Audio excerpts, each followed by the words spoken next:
Convention நடத்த ஆசைப்பட்டோம். Date எல்லாம் கொடுத்துட்டாரு. எல்லாமே புக் பண்ணிட்டு மீட்டிங் ஆரம்பிக்கிறதுக்கு ஒரு 2 நாள் இல்லை 3 நாள் இருக்கும்போது எனக்கு இந்த வலது காலில் ஒரு லேசாக ஒரு சின்ன கட்டி வந்துச்சு. அது ஒண்ணுமே இல்லை அப்படின்னு சொல்லிட்டு நானும் ஒரு ஒடிச்சுட்டு விட்டுட்டேன்.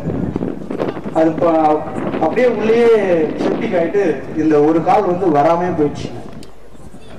சுத்தமா இந்த காலை வந்து அசைக்கவே முடியாது. என்னை வந்து வீட்டுல இருந்து வெளியில கூப்பிட்டு வரணும்னா கூட ஒரு 1 hour ஆகும். சுத்தமா அந்த கால் வராம போயிடுச்சு. எஸ்எம்ஹெச்ல அட்மிட் பண்ணிட்டாங்க. அட்மிட் பண்ணிட்டு அன்பு சுரேஷ் டாக்டர் அண்ணன், என் ஃப்ரெண்டு இன்னொருத்தர் இருக்கார் புனிதகுமார், இவங்கெல்லாம் பேசுறாங்க, இல்ல வந்து காப்பாற்ற முடியாது, அவருக்கு வந்து ரொம்ப ஹெவியா இருக்கு, என்ன இருக்குன்னே தெரியல, எங்களால கண்டுபிடிக்க முடியல, ரொம்ப கஷ்டம் தான் அப்படின்னு சொல்லி இவங்கெல்லாம் பேசுறாங்க. நான் வெளியே கார்ல உட்காந்து இருக்கேன். அப்போ இவங்க என்கிட்ட சொல்ல மாட்டாங்க அண்ணெல்லாம். என்ன சொன்னாரு டாக்டருக்கா, ஒண்ணும் இல்லப்பா, சரி பண்ணிடலாம், சரி பண்ணு, ஒண்ணுமே முடியாதுன்னு சொல்றது எனக்கே கேக்குது அவங்க பேசுறது. அப்புறம் அவர் ஐயா சொன்னார், ஒரு எம்ஆர்ஐ ஸ்கேன் ஒன்று வந்து ஆர்டி ஸ்கேன் மெட்ராஸ், அப்போ இங்க வெள்ளூர்ல இல்லை, 2008 ஆர்டி ஸ்கேன்ல போய் ஒரு எம்ஆர்ஐ ஸ்கேன் எடுத்துட்டு வந்தாங்க.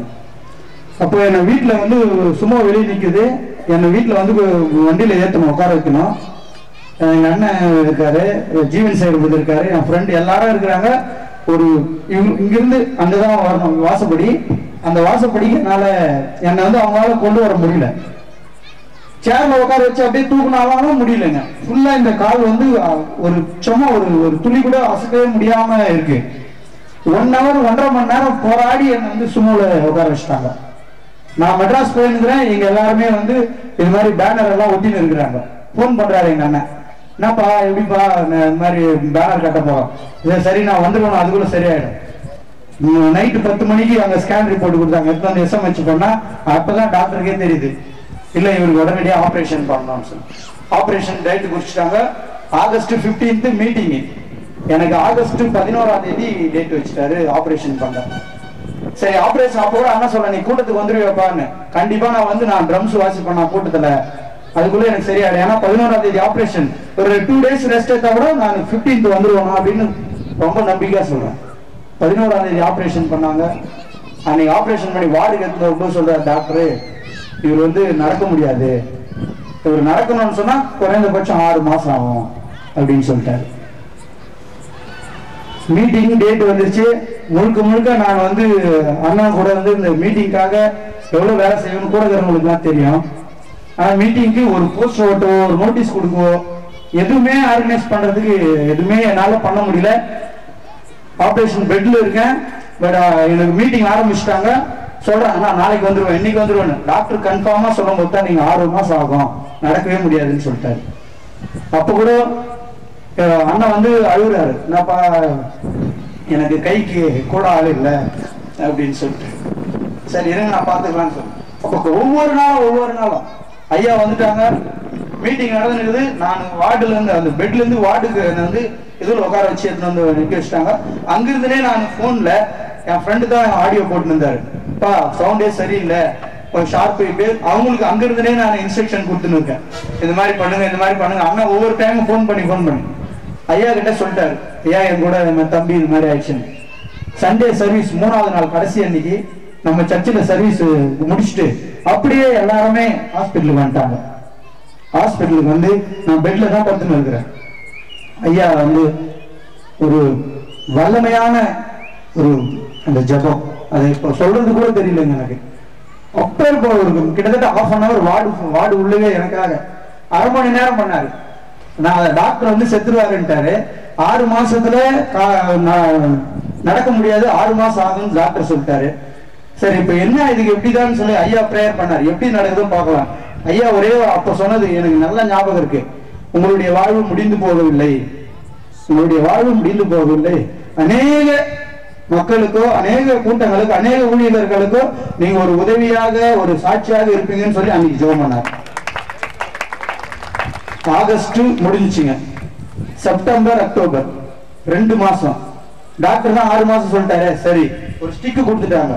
இப்ப நான் இருக்கிறது வந்து அது உண்மையா போய் நீங்க நம்புறீங்களா இல்ல தெரியல, வீட்டுல ஸ்டிக் இருக்கு, 2 ஸ்டிக்கு கொடுத்துட்டாங்க. இருட்டு ஆன பிறகுதான் எங்க தெருவில் நடந்து போவேன். அதே மாதிரி விடிய காலில் நடந்து போய் யாரும் பார்க்க கூடாதுன்னு இப்படியே நானே பிராக்டிஸ் பண்ணிக்கோங்க. 6 மாசம்னா அவர் சொல்லிட்டாரு. சரி, இருந்தாலும் ஐயா பிரேயர் பண்ணிட்டாரு. அரக்கோணத்துல மோகன்சி அண்ணன் மீட்டிங் நடந்ததுக்கு அண்ணன் போயிருக்காரு. அங்க வந்து சவுண்ட் பாக்ஸ்ல ஸ்பீக்கர் அவர் பிரேயர் பண்ணது எனக்கு செல்போன்ல வச்சு பிரேயர் பண்ண வைக்கிறாரு. ஒன்னும் கவலைப்படாதப்பா, நல்லா ஆயிடும். இருந்தாலும் பிரதர் சொன்ன ஒரே இதுதான், நீங்கள் உங்களோட ஆடியோ முடிந்து போகவில்லை அப்படின்னு. ஆகஸ்ட் செப்டம்பர் அக்டோபர் 2 மாசம் தான் இருந்தேன். நவம்பர் 1ஆம் தேதி ஃபர்ஸ்ட் டே வேலைக்கு போயிட்டு நான் ஒரே 2 மாசம் தான் நான் வீட்டுல இருந்தேன். 6 மாசம் சொன்னாரு டாக்டர். சரி, நான் நவம்பர் 1ஆம் தேதி ஆபீஸ் போயிட்டேன். ஃபர்ஸ்ட் டியூட்டியே எனக்கு வாணியம்பாடிக்கு போக சொல்றாங்க. பைக்கே ஓட்டக்கூடாதுன்னு சொல்லிட்டாரு டாக்டர். முதல்ல அன்னைக்கு போறேன், வாணியம்பாடி போன்றாங்க. பாதி தூரம் போயிட்டேன். பள்ளிகொண்டா தாண்டறேன், ஒரு இடத்துல நின்றுட்டேன். இப்படியே வீட்டுக்கு போயிடலாமா என்ன, கடவுளே பாத்துக்குப்பான்னு சொல்லிட்டு போயிட்டேன். அன்னைக்கு ஆரம்பிச்ச நவம்பர் 2008 நவம்பர்ல இன்னைக்கு வரைக்கும் ஓடின்னு இருக்கேன். இது வரைக்கும் ஒரு வழி இல்ல, ஒரு வேதனை இல்ல. ஐயாவோட வார்த்தையில அவ்வளவு வல்லமை இருந்துச்சு. அவருடைய ஜபம் ஒவ்வொரு முறை கேஜிஎஃப்ல மாசம் நடக்கிற அந்த 2வது உபவாச கூட்டத்துல எனக்காக ஜபம் பண்ணாம இருக்கவே மாட்டாருங்க ஐயா.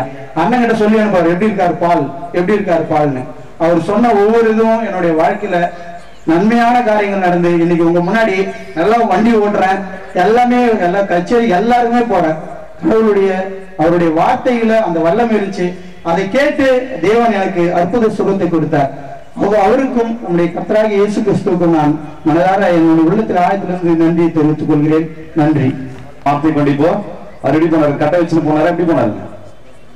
எப்படி போனாருங்க நீங்க பாத்தீங்களா? யாரெல்லாம் பாத்தீங்க? கையெழுத்துக்கு போகலாம். அல்லேலூயா. தேவன் இன்றைக்கு கூட உயிரோடு ஜீவித்துக் கொண்டிருக்கிறார். இப்போது கூட அண்ணன் ஒரு தீர்க்க தரிசனமாக உரைத்த வார்த்தையை நம்பி இப்போது ஒரு மிகப்பெரிய ஒரு சாட்சி நம்ம கேட்க போறோம். பிரதர் பாஸ்டர்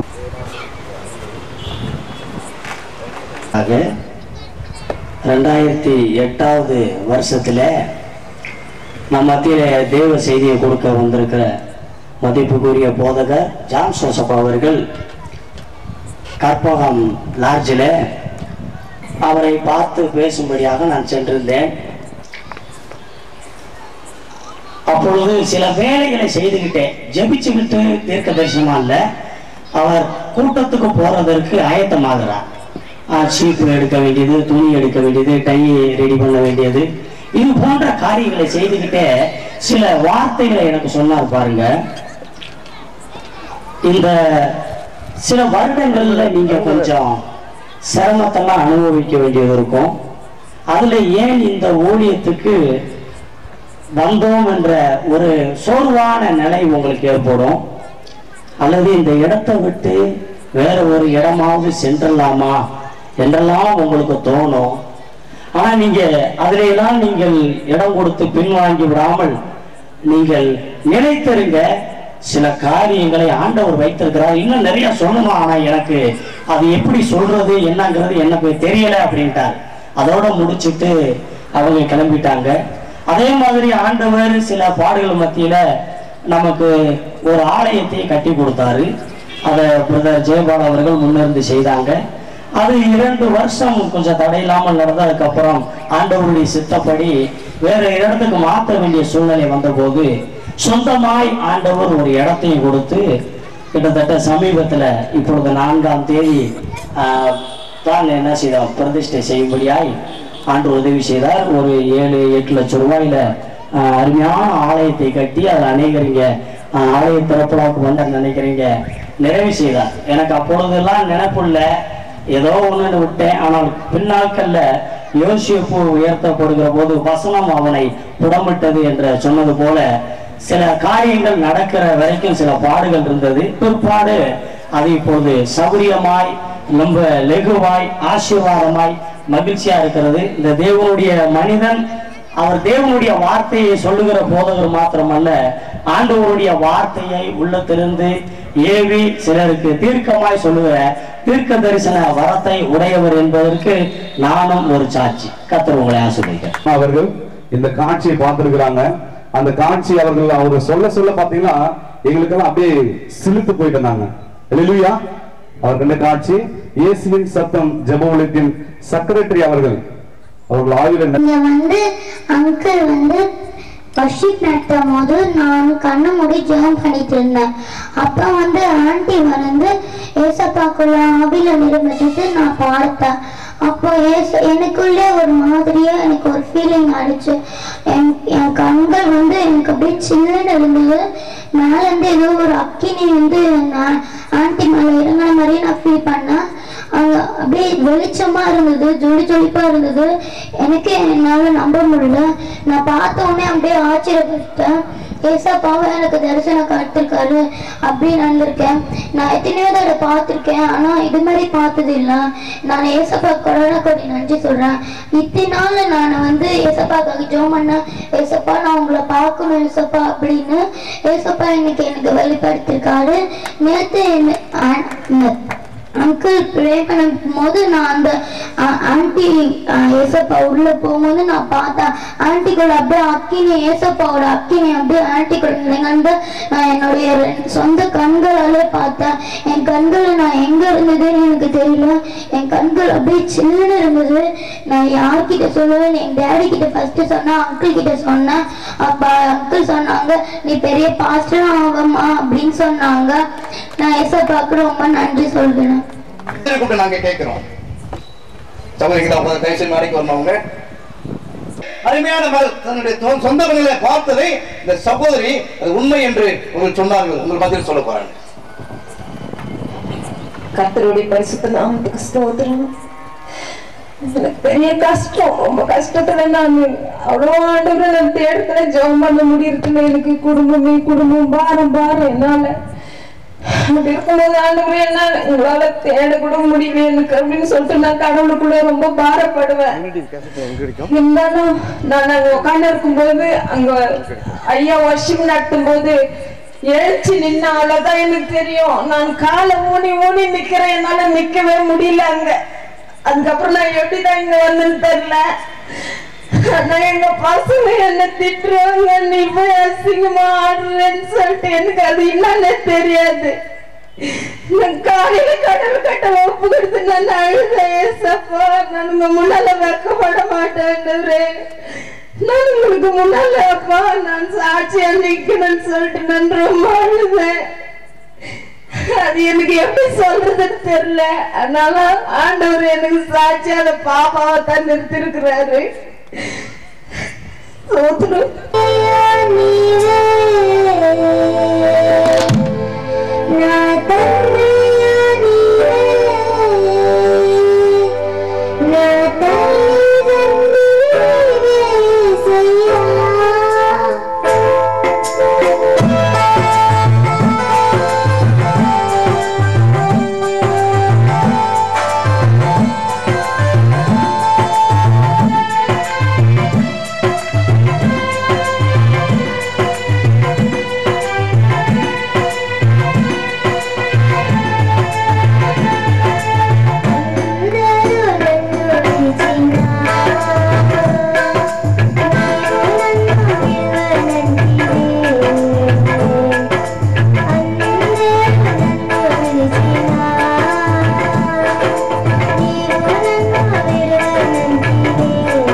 கண்களை மூடி ஆவியோடு எபினேசரே எபினேசரே இதுவரை உதவி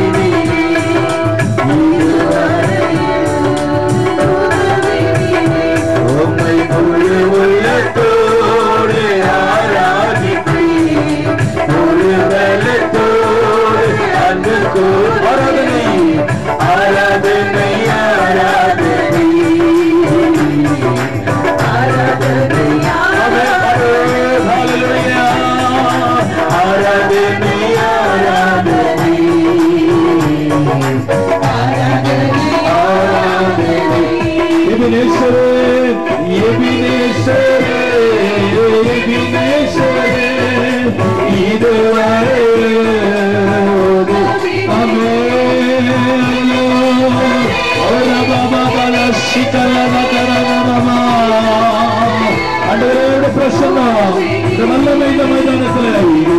ஒவ்வொரு உள்ளத்தில் வேணும் ஒவ்வொரு அபிஷேகிக்கிற வல்லமை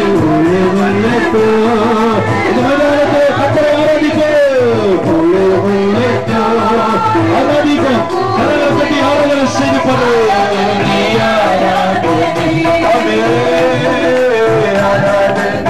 ஆராதனை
சகல வியாதி சகல ரோகம் இயேசுவின் நாமத்திலே மறைகிறது.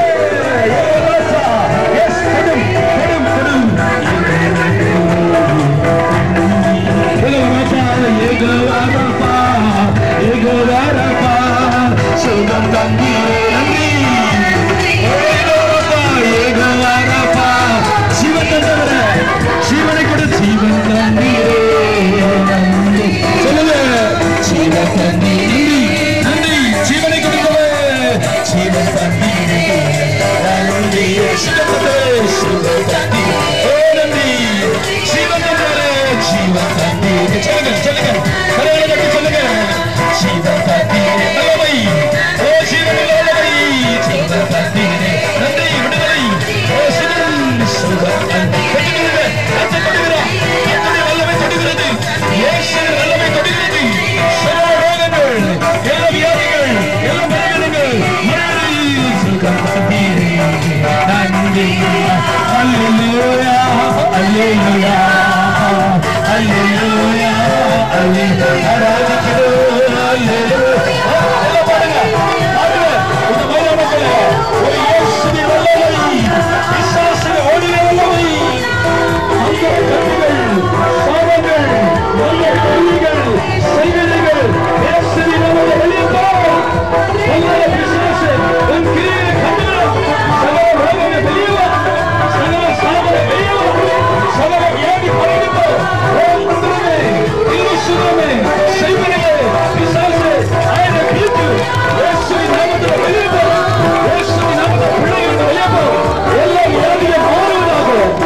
Jesus.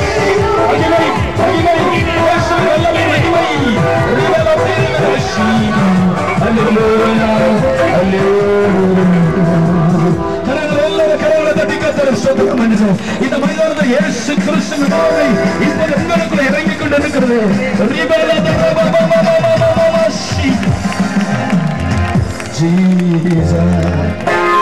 கட்டு இந்த கையை காலையும் அசைக்க முடியல. சில நாட்களை மாதங்களை நடக்க முடியல, நிற்க முடியல, உட்கார முடியல.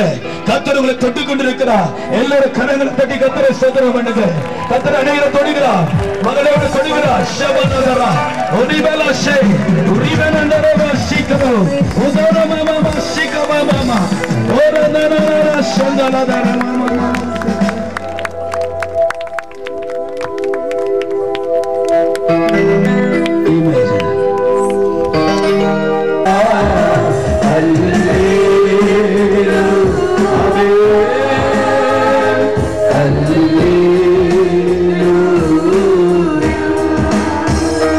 அசைவாடும் தெய்வமே, அசைவாடும் தெய்வமே, அசைவாடும் தெய்வமே,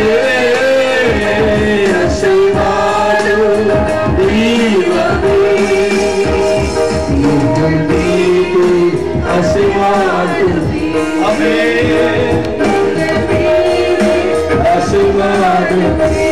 Hallelujah, hallelujah. கடவுளை வாழ்த்தி பாடுங்க. ஒவ்வொரு பிள்ளைகளும் hallelujah ஆராதிக்கிறோம். hallelujah.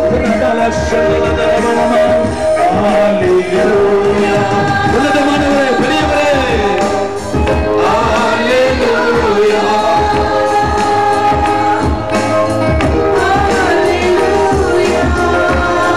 சேர்ந்து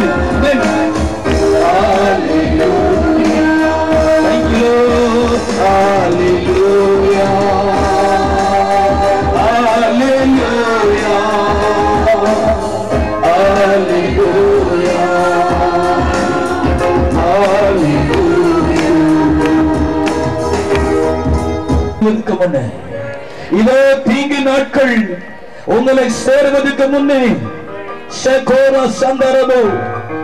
அந்தகார காரிருள் உங்களை ஒரு சந்ததியை மூடுவதற்கு முன்னே, ஐயோ எனக்கு பிரியமான நாட்கள் அல்ல, இது வேண்டாம் என்று நீங்க வேதனைப்படுவதற்கு முன்னே என்னை தேவ வல்லமை அனுப்பி கொண்டிருக்கிறேன். உங்களை கட்டுகளை கட்டமைத்துக் கொண்டிருக்கிறேன். ஓ, என் மகிமை உங்களை நிரப்பிக் கொண்டிருக்கிறது. என் மகிமை என்னிலிருந்து புறப்பட்டுக் கொண்டிருக்கிறது. என் சகோதரியே, என் சகோதரே, எனக்கு பிரியமான சனமே, ஓ என் நாமம் தரிக்கப்பட்ட என் சனமே, உங்களை தாழ்த்தி ஒப்புக் கொடுங்க. உங்களின் ஞானத்தை தாழ்த்துங்க, உங்கள் அறிவை தாழ்த்துங்க. உங்களே தாழ்த்தி வானத்தையும் பூமியை படுத்த என்னை நோக்கி பாருங்கள். உங்களுக்கு சேமம், அநேகருக்கு அதிசயங்களை செய்ய போகிறது. இந்த மாதத்தை முடிவுக்குள்ளாய் அடைக்கப்பட்ட வழிகள் எல்லாம் திறக்கப்படும். கூடாதவரை கூட பண்ணி காட்டுவேன், முடியாதவரை நான் முடிவு செய்வேன். இது என் வார்த்தை உங்களுக்கு சொல்லுகிறேன். ஓ, கூடாத காரியங்களை இந்த மாதத்தில் கூடி வருவதை காணுவீர்கள். திருமண தடைகள் உடைக்கப்படுகிறது. ஓ, கர்ப்ப தடைகள் உடைக்கப்படுகிறது. என் வல்லமை இப்போது ஊற்றிக்கொள்ள பெற்றுக்கொள்ளுங்க. என் பிள்ளைகளை பெற்றுக்கொள்ளுங்க. ஆக உள்ளவர்களே, என் கண்ணீரை ஊற்றுகிறேன். நான் உங்கள் கண்ணீரை உறவிக் கொண்டிருக்கிறேன். என் மகிமை ஊற்றிக் கொண்டிருக்கிறேன். இப்போது கொண்டு கொண்டிருக்கிறேன். ஓ, நாவை திறக்கும்போது அபிஷேகத்தை நிரப்புகிறேன். ஊழியக்காரர்களை அக்கினியாய் மாற பண்ண போகிறேன். இந்த பட்டணத்தில் ஒவ்வொரு ஊழியர்களும் அக்கினி சோழியாய் நட்சத்திரம் பயன்படுத்த போகிறேன். பொருளாதார ஆசீர்வாதம் உங்களை தேடி வரும். எதிர்ப்புகளை முறியடிப்பேன். ஆயுதங்களை நிர்மூலமாக்குவேன். சத்துரு கிரியைகளை அழிப்பேன். உங்கள் கண்கள் காணும், உங்கள் கண்கள் காணும். அருமையான பிள்ளைகளே, என் ஊழியக்காரர்களையும் என் சபையும் என் ஊழியக்காரர்களையும் என் ரத்தத்தால் சம்பாதித்த சபையும் என் சமூகத்தை காத்திருக்கிறேன். என் முகத்தை நோக்கி